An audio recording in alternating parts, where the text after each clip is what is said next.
So after everything I talked about in the last video titled, They Cheated, what happens when all of the shock of the cheating wears off? Because that's the part that nobody prepares you for. The discovery gets all the attention, the confrontation gets the emotion, and the truth coming out gets all the noise. But what about what happens after?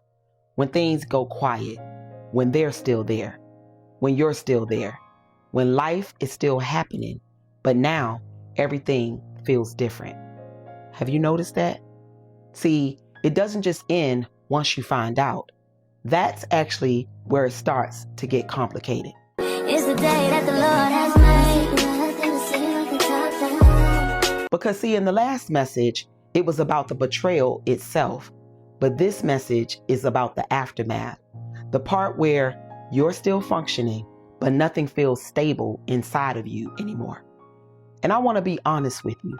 A lot of people don't lose themselves in the moment after cheating.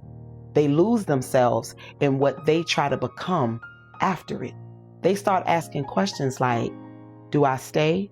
Do I leave? Can I forgive them? Do I pretend? Do I rebuild? Do I protect my peace or protect the relationship? And while all of that is happening, you're still expected to show up like ain't nothing happened internally. That's where the heavy weight is. Because adultery, cheating, doesn't just break trust, it fractures your perception. Now, you don't see the relationship the same. You start seeing yourself differently in it. You start questioning, how did I not see it coming? Was I not enough? Did I ignore the signs? Was I being naive? Have I been living in denial? And that internal questioning becomes louder than the actual event. And here's something else people rarely admit. Even when you decide to stay, your nervous system doesn't automatically agree with your decision. So you're physically in the relationship, right? But emotionally, you're surveying everything. Every phone notification, the change in their tone, the delay, the silence. And now, you're not just in love, you're in hypervigilant alert mode. And I want to have this conversation with you like we're standing in front of each other, right? That level of emotional tension is very, very exhausting. Because not only are you trying to act normal while you're trying to internally decide whether or not you're still normal, sometimes people around you don't even realize what's happening with you. They think that you're okay. They think that you done moved on. They think that you've forgiven. But internally, you're still somewhere processing something that changed your entire emotional structure. And I want to say this carefully. Forgiveness does not always mean emotional reset. Those are not the same thing. Because see, after betrayal, there's usually a second wave that most people don't talk about. It's not the discovery. It's not the confrontation. It's the slow realization of what cost you internally. Your confidence shifts.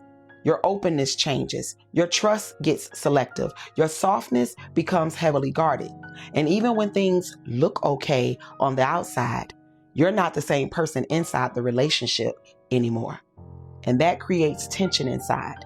Because part of you wants to love freely again, but another part of you is saying, you can't forget what they did. And now you're split, not between you and the person who violated you, but between the two versions of yourself. The one that wants to rebuild and then the one that wants to protect. So I want to ask you something real. Are you currently rebuilding your relationship? Or are you rebuilding your ability to feel safe inside of it? Because those are not the same process. And now we'll shift to talking about something real uncomfortable. People, most times who've offended you, will oftentimes rush you to move on. A lot of times they may not say it directly, but you feel it. They'll start saying things like, you should be over that by now. You said you forgave them. You're still thinking about that? But what people don't understand is, you don't just get over betrayal. You have to integrate it into your everyday processes, or you suppress it. And suppression always shows up later in other ways. Distance, overthinking, emotional shutdown, loss of attraction, lack of peace, or constant internal conflict. So now you're trying to perform healing instead of actually experiencing it.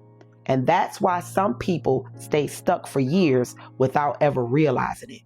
Because they may look functional, but they don't feel whole. And let's take this even a step deeper. Because cheating doesn't just affect the relationship, it affects identity. You start seeing yourself differently in love. You start questioning your judgment, your worth, your discernment, your ability to choose wisely. And without even realizing it, you start minimizing yourself emotionally. You're less open, less trusting, less expressive, less free. And then you start telling yourself, oh, I'm just maturing. But sometimes it's actually protection. And while protection is not bad, it does become heavy when it never gets released. Now, let me ask you something else. If nothing ever changed in how trust feels in your relationship, would you still feel emotionally free being in a long-term situation? Not just present, but free. And here's the part where we'll slow this down and be very real. Because I'm not here to push you into an answer. I'm here to help us all see things more clearly. After betrayal, right, there are really only a few paths that we can take. You either suppress it and try to function. You stay, but you never fully process what you experienced. You rebuild with intentional truth and accountability, or you realize healing requires separation. And while none of those paths are easy, confusion is often what happens when you're trying to choose all of them at the same time. You want safety, but you also want things to go back to normal. But you also don't feel normal anymore. And that's the tension that keeps you stuck. So I want to leave you with this grounding truth.